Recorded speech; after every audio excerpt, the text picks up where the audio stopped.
नेत्र हे भुवन भास्कर नमो नमो। हे सृष्टि के सिरजनहार दिवाकर नमो नमो। हे सूर्य प्रभाकर नमो नमो। आदित्य विभाकर नमो नमो।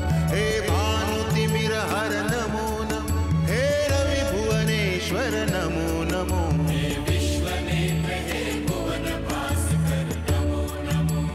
नमो नमो। हे सृष्टि के सिरजनहार दिवाकर नमो नमो। ओम सूर्याय नमो नमः।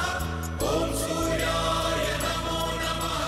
ओम सूर्याय नमो नमः।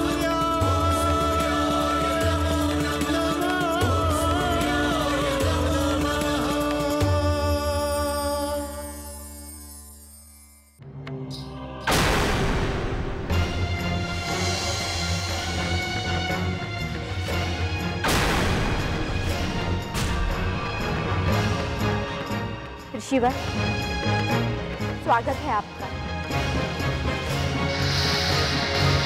आपके चरण हमारे प्रासाद में पड़े, हम धन्य हो गए।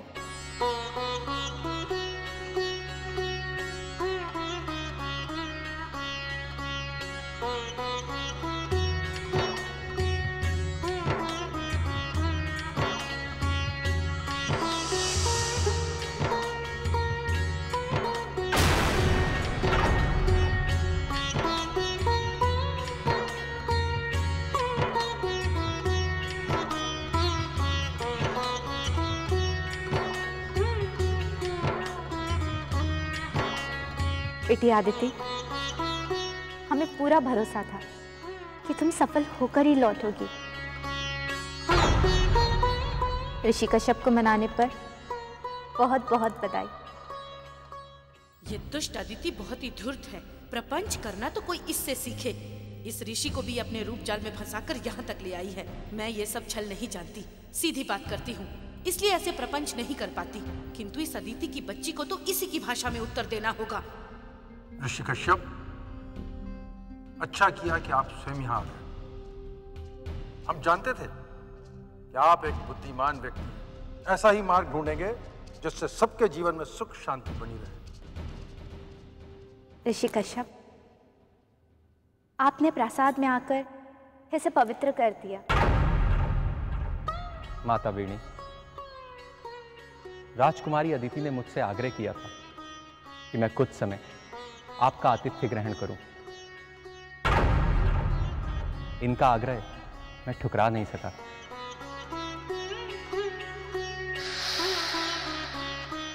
इसलिए आपके और प्रजापति दक्ष के दर्शन करने चला आया। हम धन्य हुए ऋषिवर। आप जैसे महान ऋषि के आगमन का गौरव हर प्रसाद के भाग्य में नहीं होता। हमें बहुत समय से इनकी प्रतीक्षा थी, किंतु ये आ ही नहीं रहे थे। फिर जब हमने इन्हें बुलाने का पूरा प्रबंध कर लिया तो इन्होंने बुद्धिमत्ता दिखाई और स्वयं यहां आ गए। ज्ञानी व्यक्ति की यही तो पहचान है, वे आने वाले संकट को भांपकर परिस्थिति के अनुसार ही कार्य करते। ऋषि कश्यप ने भी वैसा ही किया। प्रजापति दक्ष, मुझे ऐसा प्रतीत होता है कि आप कुछ बातें भूल गए हैं, तो मैं आपको स्मरण कराता हूं। आपने बल और शक्ति का प्रयोग करके कितनी बार मुझे अपने प्रासाद में बुलाने का प्रयास किया, किंतु आप सदैव विफल हुए। आप तो संभवतः यह भी नहीं जानते कि तलवार की धार और पराक्रम का प्रयोग जो कार्य नहीं कर सकते, वो प्यार के दो मीठे बोल कर देते हैं। तो आपको किसके मीठे बोल यहां लेकर आए हैं? आपकी पुत्री राजकुमारी अदिति के। आपको धन्यवाद करना चाहिए इनका, जिन्होंने मधुर आग्रह के साथ मुझे यहां निमंत्रित किया। राजकुमारी अदिति का स्वभाव पारस पत्थर के समान है। वे लोह को भी छू दें तो वो भी स्वर्ण बन जाए। आपने ठीक कहा ऋषिवर। हमारी पुत्री आदिति चांदनी के समान है। जो भी इसके संपर्क में आता है वो भी इसकी शीतलता से शीतल हो जाता है।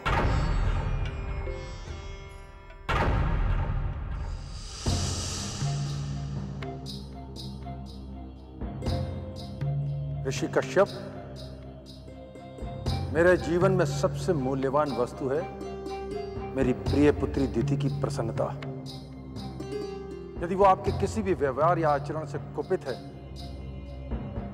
मुझे आपसे बात करने से पहले उसकी इच्छा जानना आवश्यक है।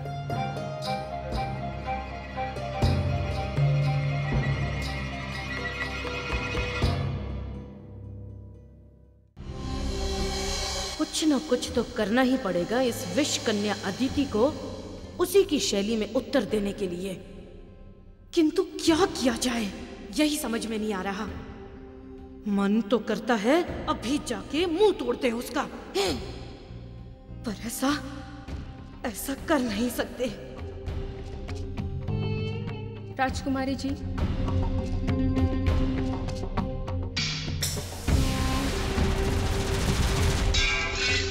भाग जाइए से मूर्ख!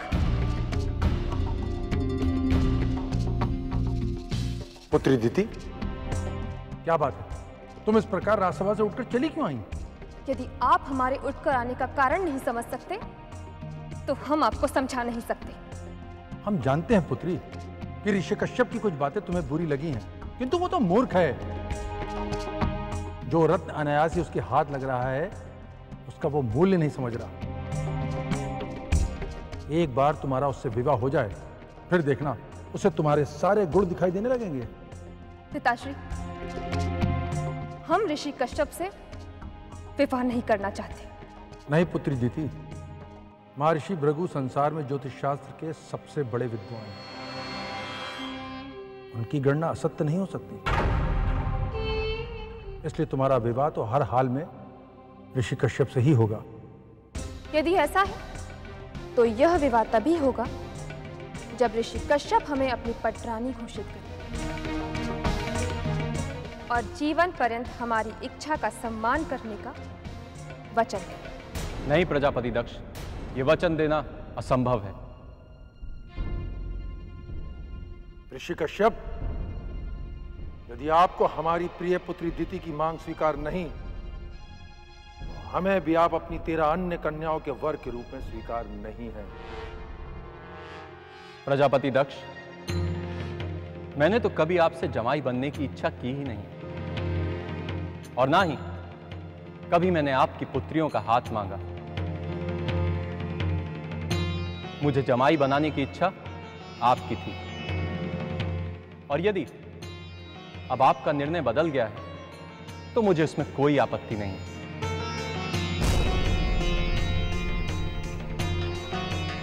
आपके आतिथ्य का बहुत बहुत धन्यवाद। मुझे आज्ञा दीजिए। ऋषि कश्यप, रुक जाइए। इस प्रकार रुष्ट होके ना जाइए। महारानी! स्वामी, इन्हें रोकिए। हमारी और अपनी प्रतिष्ठा को इस प्रकार नष्ट मत कीजिए। महारानी! ऋषिवर,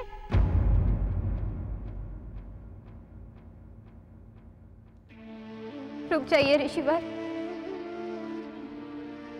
महारानी, मैंने आपकी पुत्री राजकुमारी अदिति के आग्रह पर आपका आतिथ्य स्वीकार किया था, किंतु अतिथि का एक धर्म है, उसका स्वागत समाप्त होने से पहले ही उसे चले जाना चाहिए। इसलिए अब मैं और नहीं रुक सकता। हम आपसे हाथ जोड़ के विनती करते हैं, हमारी पुत्रियों की प्रसन्नता के लिए रुक जाइए ऋषिवर।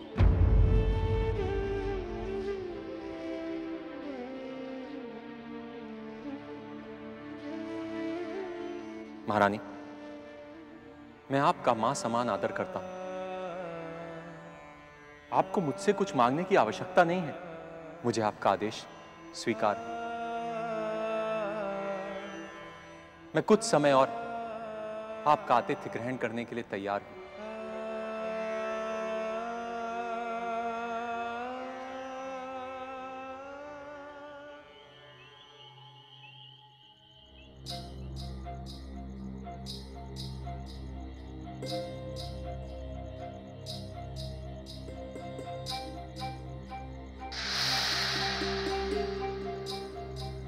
महारानी, महारानी, महारानी, आपका साहस कैसे हुआ उस भिखमंगे सन्यासी को हमारी इच्छा के विरुद्ध वापस बुलाने का? हम देख रहे हैं आजकल आपने अपनी मनमानी आरंभ कर दी है। स्वामी, हमने वही किया जो हमें हमारी पुत्रियों के सुखी भविष्य के लिए उचित लगा। आप भली भांति जानते हैं कि महर्षि भृगु की भविष्यवाणी अटल है, अर्थात हमारी 13 पुत्रियों का विवाह ऋषि कश्यप से होने वाला है और हमारे लिए आवश्यक है कि हम उनका पूरा सम्मान करें। यदि महर्षि भृगु की भविष्यवाणी अटल है तो हमारा निर्णय भी अटल है। उस सन्यासी कश्यप से हमारी पुत्रियों का विवाह तभी होगा जब वो हमारी ज्येष्ठ पुत्री दिति को अपनी पटरानी घोषित करेगा। और इसके अतिरिक्त हमारी पुत्री दिति का विवाह अन्य पुत्रियों से अलग होगा। किंतु स्वामी, ये अनुचित है। वे सारी हमारी पुत्रियां हैं, हमें उनमें ऐसा भेदभाव नहीं करना चाहिए। ये 5 उंगलियां हैं तो हमारे ही हाथ में, किंतु ये भी बराबर नहीं है।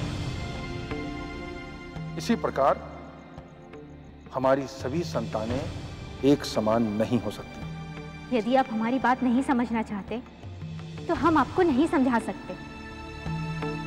हम केवल अपने आराध्य भगवान सूर्य देव से अपनी सारी पुत्रियों की सुखी जीवन की प्रार्थना करते हैं। आगे जो उनकी इच्छा होगी वही होगा। अरे महारानी, हम आपको स्मरण कराना चाहते हैं, इस प्रजापति प्रासाद में किसी भी बात का अंतिम निर्णय करने का अधिकार केवल पृथ्वी सम्राट प्रजापति दक्ष के पास सुरक्षित है। तो आपको ऐसा निर्णय ना कर बैठना महारानी, बाद में आपको लज्जित होना पड़े।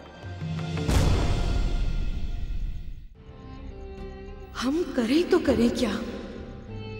कैसे उस दुष्ट अदिति के मोह जाल को तोड़े? कोई युक्ति ही नहीं सूझ रही।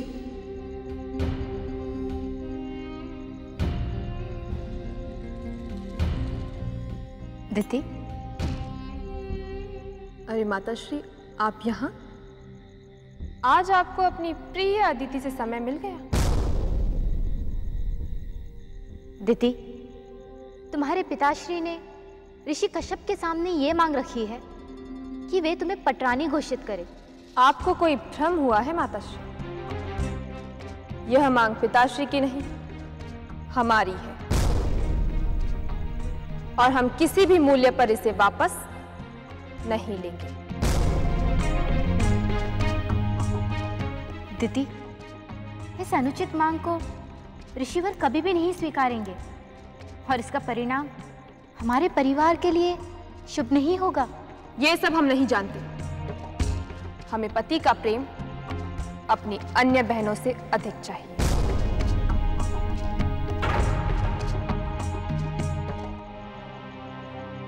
दीदी, ओ, तुम भी? आज अवश्य ही विधाता हम पर कृपालु है। हमारी प्रिय माताश्री और हमारी प्रिय बहन अदिति दोनों ही एक साथ यहां उपस्थित हैं। अवश्य ही किसी गहरे षड्यंत्र की भूमिका रचकर रात्रि के समय यहां आई है। नहीं नहीं दीदी, मैं सूर्यदेव की सौगंध खाकर कहती हूँ, मुझे तो पता भी नहीं था कि इस समय माताश्री यहाँ होंगी। जो भी हो, यहाँ क्यों आई हो? अवश्य बताऊंगी। किंतु आप पहले मुझे ये बताइए कि पति के रूप में आपको ऋषिवर कश्यप कैसे लगे? हम तेरे प्रश्न का उत्तर देने के लिए बाध्य नहीं है। दुष्ट अदिति। तिथि माँ,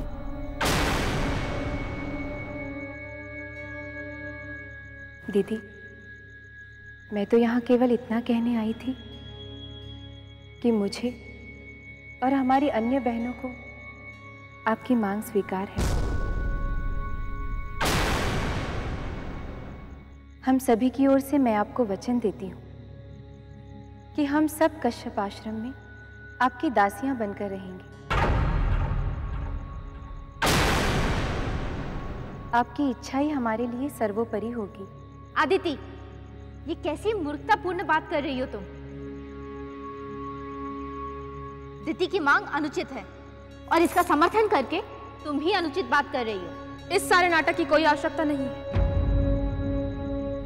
हमें वचन तुमसे और अन्य बहनों से नहीं चाहिए, ऋषि कश्यप से चाहिए। दीदी, मेरे वश में जो है वो मैं करने के लिए तैयार हूं, किंतु ऋषिवर कश्यप को मैं वचन देने के लिए कैसे बाध्य कर सकती हूँ? अपने रूप जाल में फंसाकर उन्हें यहाँ ला सकती हो, किंतु वचन देने के लिए मना नहीं सकती। दिति, तुमने निर्लिप्तता की सारी सीमाएं पार कर दी, और वो भी उस बहन पर जो तुम्हारी प्रसन्नता के लिए अपना सारा जीवन नष्ट करने के लिए तैयार है। अपने शब्द शीघ्र ही वापस लो। हम अपने शब्द कभी वापस नहीं लेते। और अदिति, तुम अगर ऋषि कश्यप ने हमारी मांग स्वीकार नहीं की तो जीवन पर्यंत कुंवारी रहने की तैयारी कर लो। तुम केवल निर्लज ही नहीं, दुष्ट भी हो। माँ, दीदी ने कुछ अनुचित नहीं किया है। संसार में सभी अपने सुख के लिए सोचते हैं, दीदी भी सोच रही है। आप व्यर्थ में उन पर क्रोधित हो रही हैं। आप आइए, चलिए मेरे साथ।